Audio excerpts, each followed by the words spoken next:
الرحمن الرحیم۔ سنن ابن ماجہ کی روایت ہے،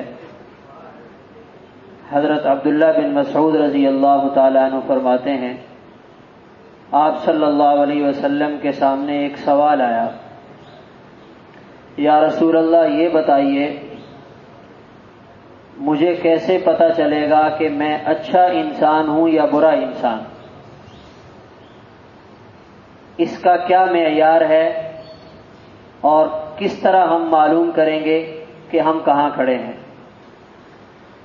آج کے جس معاشرے میں ہم جی رہے ہیں، آج کے ماحول میں ہر انسان خود کو اچھا ہی سمجھتا ہے اور وہ یہ توقع رکھتا ہے کہ دوسرے بھی اسے اچھا ہی سمجھیں، دوسروں سے اپنی تعریف سننا چاہتا ہے۔ اگر کہیں کوئی کسی کی برائی یا اس کی کوئی کمزوری اسے بتائے تو فوراً ناراض ہو جاتے ہیں کہ آپ نے یہ بات کیسے کہہ دی ہے۔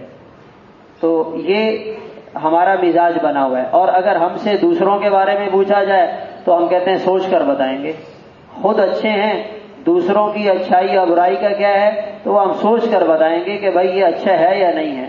تو یہ طریقہ کار اور یہ انداز درست نہیں ہے۔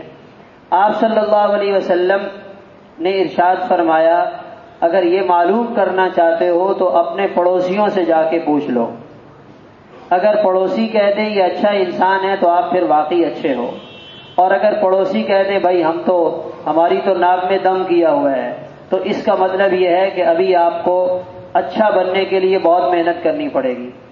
اور اس حدیث سے جو ایک عام سبق ملتا ہے وہ یہ ہے کہ انسان کی اچھائی اور برائی کا پتہ ان لوگوں سے چلتا ہے جن کے ساتھ وہ رہ رہا ہے۔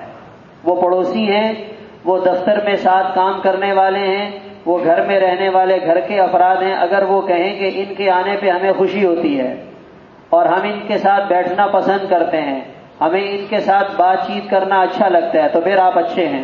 اور اگر ہمارے آنے پہ سامنے والے پریشان ہو جاتے ہیں، چھپ جاتے ہیں، دائیں بائیں ہو جاتے ہیں، پتہ نہیں کچھ کہہ نہ دیں، تو اس کا مطلب یہ ہے کہ ابھی ہمیں اپنے آپ کو اچھا بنانے کی محنت کوشش کرتے رہنا چاہیے، تاکہ دنیا سے جانے سے پہلے ہم ایک اچھے انسان اور اچھے مسلمان بن کر اللہ کے سامنے پیش ہوں۔ اللہ تعالیٰ عمل کی توفیق عطا فرمائے۔